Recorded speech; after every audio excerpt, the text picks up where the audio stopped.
Disney Pixar's Lightyear, huge flop at the box office, which is very, very true. It only made it made 55 million over the entire 4-day weekend. That's the projected. So it did not even beat Jurassic World Dominion, which is in its second week. And this is a Pixar movie. I don't understand what they were hoping for with this, because where was the demand? For a spin-off based on a toy, based on somebody who doesn't exist. There's actually, to be completely fair, Toy Story 4 made $1 billion at the box office, despite the fact that nobody needed Toy Story. Nobody needed Toy Story 4. That? It was in 2019. Like, it would have, like, they got lucky. It was like summer right before pandemic happened. Yeah. So they got very lucky with that. But I think the question will end up being like, why? Why did this happen? How did they miscalculate as badly as they did? Because it's not the story that people liked. Exactly. It's just, this is why we've been saying stop with the spin-offs, just come up with something new. Which they'll never do. So it says Disney's Pixar's Lightyear appears to be a huge flop at the weekend box office, with estimates have dropped by at least by as much as 35% in a day. So the original estimated opening weekend for this was 75 to 105 million, and it barely cracked 50 million, which is insane. And when I was looking at conversations about this, they were saying that, like, when you add up the actual cost of production with the cost of, like, toys and marketing, 350 to 500 million. They might barely make it over that. Barely. This movie might actually be. This movie might not profit. Like at I a hope cost it doesn't. Of 200 million was the budget for this. So if you take the rule of like 1.5 times the budget, you're looking at for the marketing, it's about you're looking at about 350 million all in before toys and all that stuff. So the film alone needs to make at least 350. It needs to make more than that, because they don't share 100. They don't keep 100% of the box office profits. They keep I don't remember. Disney has a different negotiation with theaters than other companies. They might keep 60% of the box office. So they're not even going to keep they don't keep 100% of whatever the movie makes. So say if we looked at this number and they made 55 million here in the U.S. this weekend, they don't keep all 55 million. Is there something half of that particularly reprehensible of this movie? Like, what would be I feel weirdly, like, principled about watching this movie crash and burn, because it's just another thing where, like, we're gonna take this this movie that was special to a lot of children, and then we're gonna, like, make a cheap spin-off of it, and then also add our woke messaging into it, and you can just, like, take it and be happy. But clearly people aren't into it, and it sucks. And it made 55 million domestic, so it made about $84 million. Yeah, and other people were also saying, oh, the massive, this was like the PSYOP headlines, the massive success of Lightyear shows that the China box office is so irrelevant. Was there a headline that said that? Yeah. Okay, I mean, I didn't send it to you because I knew that you would just go into a tailspin. My favorite part is, like, whenever these companies, whenever the news outlets, they cover for for Disney whenever something like this happens, meaning, like, everyone knows that they didn't want to make 55 to 85 million dollars worldwide. They wanted to make $100 million just here in the United States, because they cut out 12 markets. And they're only making me more pro CCP by the minute. Well, actually, and the funny thing is, Jurassic World, I'm not a fan of our movies playing over in China, but Jurassic World Dominion is, like, the highest grossing movie over there in a long time. So did you guys watch this? No, we didn't even, like, it was such an afterthought that we didn't even go to see it. Like, I had no interest in You suggested it, and I never got back. She basically never got back to me. I didn't want to see it because, I mean, that would make us part of the problem.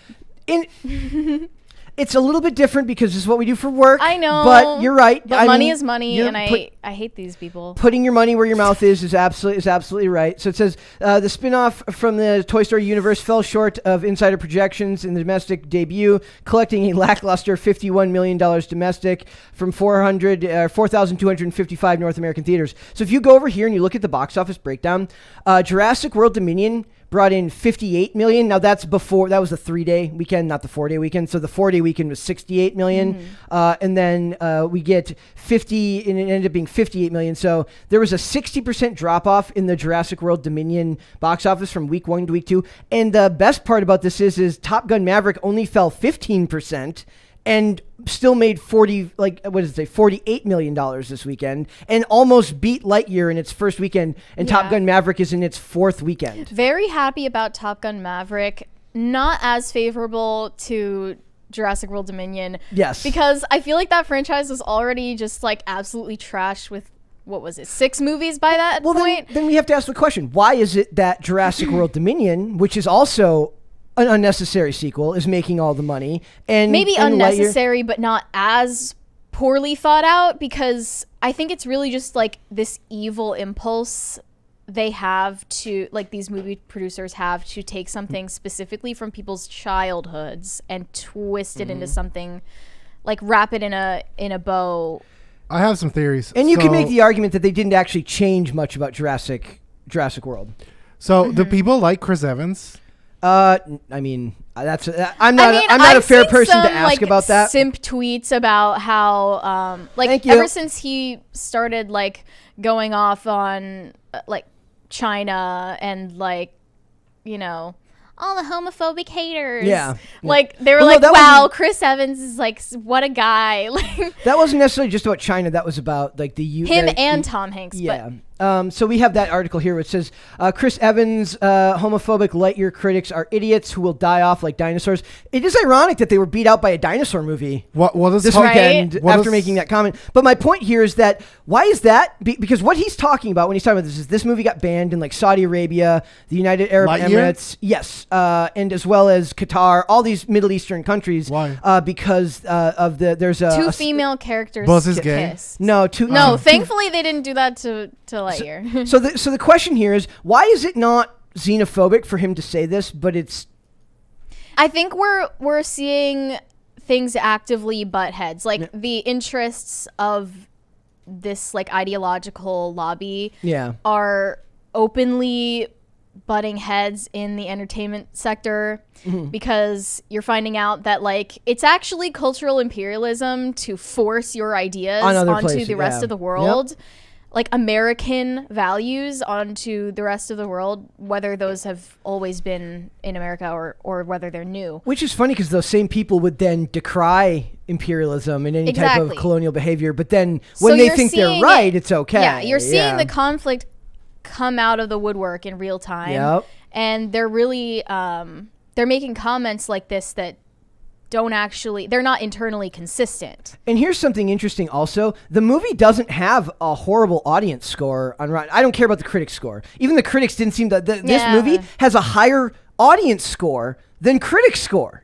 And it still did... Interesting. It has an 85%. Well, really, I feel like people are just bringing their kids to this, like...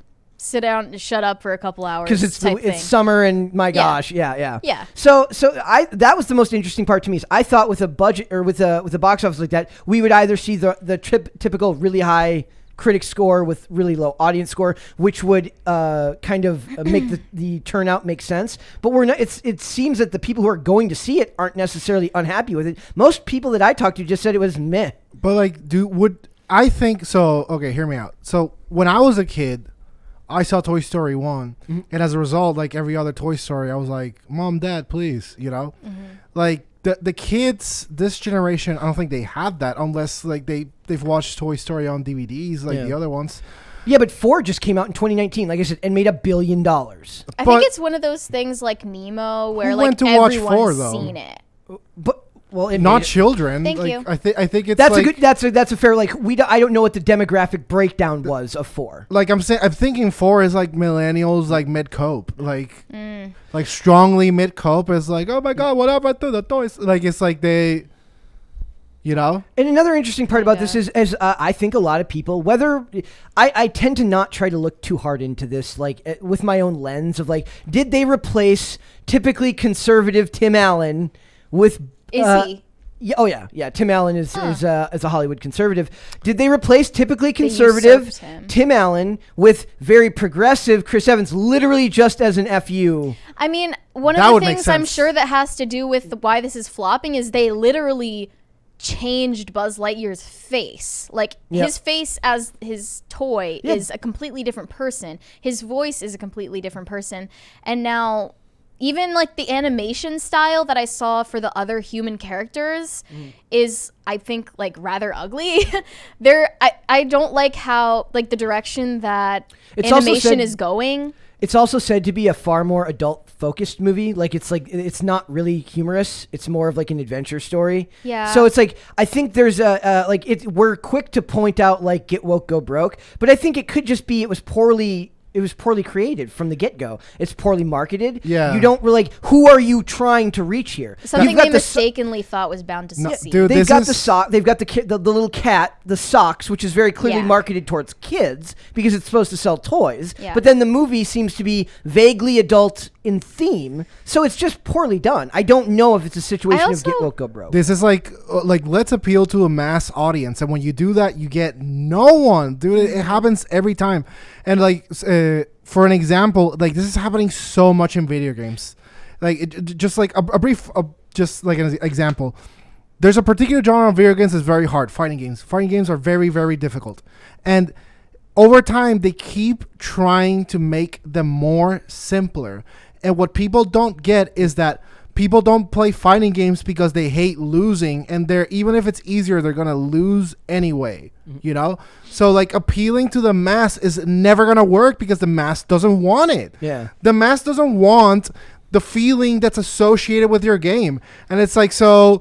Here, like they like wokeified it. They got a new guy, and it's adventure. It's for adults and for kids and for everyone in between. That's not a thing. Yeah. There is not a subject that's like besides pizza that's like universally loved. There just isn't. I gotta push back on that just a tiny Sure. bit because I do believe Backstreet Boys. Exactly, perfect. There we go. So there, Miss Marvel came out, and basically what it is like this show is very much not made for, like you're talking about specific, like by making it for everyone, they make it for no one. Yeah. Miss Marvel was made for a very specific audience and did horrible numbers, and this is why I put in the headline. I put that they failed on multiple, that Disney is failing on multiple fronts right now, and that is that Miss Marvel reportedly opens to the lowest premiere viewership numbers of any Disney Plus Marvel show.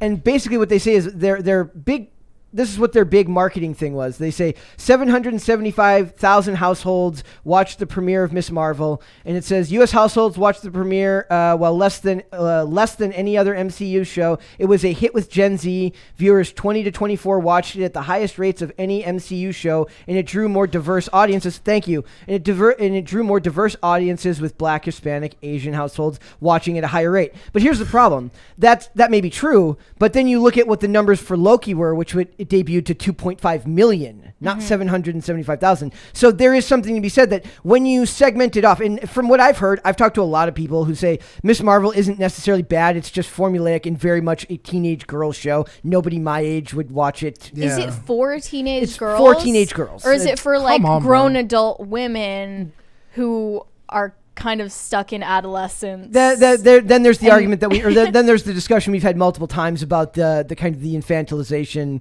of our adults now. Like when Jay-Z made 30s the new 20, what he forgot to point out was that once you are 20, then you feel like you are permanently stuck in that age. A lot of these people feel like they're stuck in their early 20s or their teens for also, a lot of years. I mean, sorry. Everything I've seen about like the Miss Marvel trailer has been absolutely embarrassing.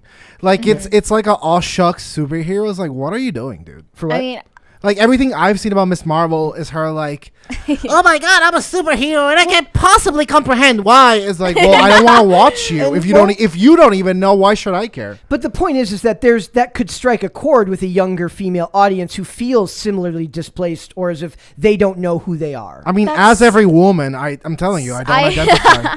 I haven't watched it, so I can't pass a judgment on it. But like word on the street is there's been some really stupid dialogue, and also they've openly used the term Latinx, which we all know is annoying. Okay, so that to me, like the reviewers, burn it with fire. There are reviewers that I trust to give like more like even-handed opinions, and the ones who there's a guy who has a channel called Thorius Unlimited who I really like his reviews of stuff, and he just kind of says it's like a lot of the dialogue is just kind of cringy, and the pacing is off, but it's just very clearly not for I'm not going to be the target audience to watch it, but they're missing the mark again.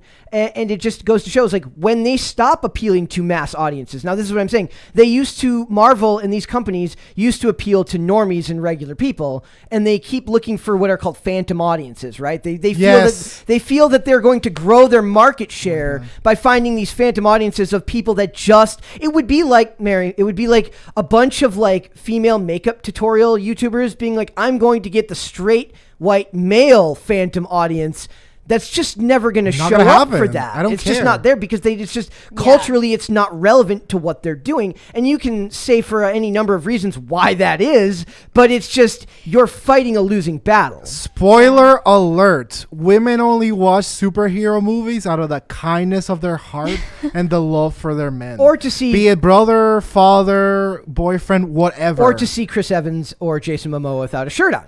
They can Google that now. Like, I was going to say, like, they're not going to... spend $12. I disagree about that. I do think that there's a segment that do go watch it because they like the characters. Are there some Marvel soy girls out there watching? There are plenty let us know. 3. Okay, let me rephrase. There are females who love these genres, but it's not such a huge segment. I'm guessing that the constant need to push the marketing in that direction has proven over time that it's not strong enough to withstand the same thing that your typically male adult audience, which is held on for a long time. Now, Dane, you're in marketing. You understand that as your audience ages, it is natural to start looking for younger customers? I mean, sure, but like, listen, the thing is, like, you should know who you generally interest. And if you, like, people enter and leave, age brackets all the time. So what I'm saying is, like, if you generally interest, like, 25 to, like, let's say, like, 45-year-olds. Yeah. A fresh batch of 25-year-olds are going to be born, you know what I'm saying? Born next year. Like, you don't start making, like, teeny boppers. You don't start putting, like, Justin Bieber songs and be like, baby, baby, baby. Well, also, I feel buy a razor. I feel like a lot of the younger audience that they're looking for are probably busy with video games and other media that didn't grow up with comics, that don't care about these characters. Yeah. You know what I mean? You know what I'm saying? Yeah. It is strange that they're going for this one-size-fits-all approach. It's not real. It's not real. And I'm telling you, it's just some idiot that's literally like, hey guys, I just pulled the stats in.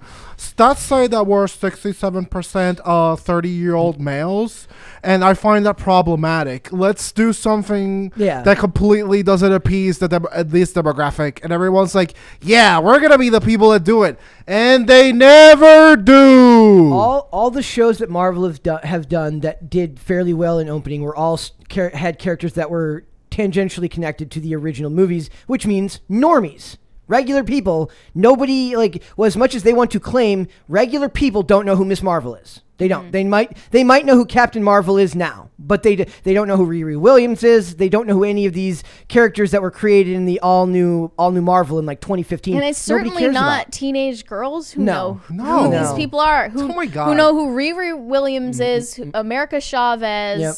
The list could go on. They don't care. This is like, and it's almost weirder that way. Like, why do adult, like, all these old millennials like want to see teenage girls superheroes? The so infantilization of our adults. If I told my 19-year-old sister, "Hey, did you watch Miss Marvel?" She'd be like, "Are you calling me a freaking dork?" Like, she'd insulting. Be so insulted. She'd be like, "Who the hell do you think I am?" There is a fair argument to be made that they're putting the show out on Wednesdays the same week at the same time that Obi-Wan Kenobi is coming out. I don't know how much that actually matters. As direct competition to that's what these articles are saying, that somehow that Obi-Wan Kenobi is competition because they operate in the same sort of I've genre never heard circles. two more irrelevant things in my life. So yeah, in the same sentence. Well, it is what it is. So there's some super chats. So let's go to super chats. Johnny Beck, I believe, gave us a thumbs up. Thank you. Waffle Sensei said, Chris Evans played an iconic Steve Rogers, and I'll always appreciate that work. But I can separate the actor from the character, and Evans is trash. I've gotten better since we started doing this at separating the art from the artist because I'm being forced to watch more new stuff. I never had a problem watching old stuff and separating art from the artist because for me, like when I'm watching something that I've seen before, there's sense memory like connected to the time when I watched it before I knew what they were like on Twitter or something like that. Now you kind of have to, like, I know Jeff Bridges is fairly annoying in everyday life, if I remember correctly, and I'm watching this show called The Old Man, which is fantastic, and I'm enjoying that a lot. And you'd have to separate art from artist when you're watching that. So that just takes some getting used to. But Chris Evans is definitely not the easiest person to, like, I'm excited to see. He's got a movie coming out called The Gray Man, which I'm extremely excited to watch. Joseph said, to Mary's point, culture is someone else's operating system. Think for yourself. Dances with Wolves is a great movie highlighting this. Haven't seen it. We'll watch. Should I go see it? Well, I don't think you can go see it. You'll have to buy. It's like a VHS. We'll watch it on VHS. VHS, yes, huh? we'll watch it on VHS here. It's great. Oh boy. I think Chris Evans is like tapioca pudding. It's not bad, but like if you're gonna have like a cheat dessert, like it's not gonna be tapioca pudding. You're gonna have a brownie or something. Okay then. All right. Wow. Chris Evans is tapioca pudding. I would have never gone there. Excellent. There we go. It's sort of like when I said, who did I say was like a banana nut muffin? Me. Chris Hemsworth. Chris Hemsworth. Oh, I thought it was me. It's all the because of sauce. Chris's. They're all banana nut muffins. K42X said, Drew, who is that? Drew, you must be Drew. It's like all of the names that start with D are the same. Except for Dane. Did you watch Mrs. Marvel's second episode? Much better. That's at least from the reviews that I saw, said that the second episode is much better. I have no interest in watching. Like I said, I'm watching The Old Man right now. Go watch episode 1 and 2 of The Old Man on Hulu. There's only so much time in the day. Yeah. If I'm Drew, no. Yeah. Sorry. Yeah, I don't know who that is.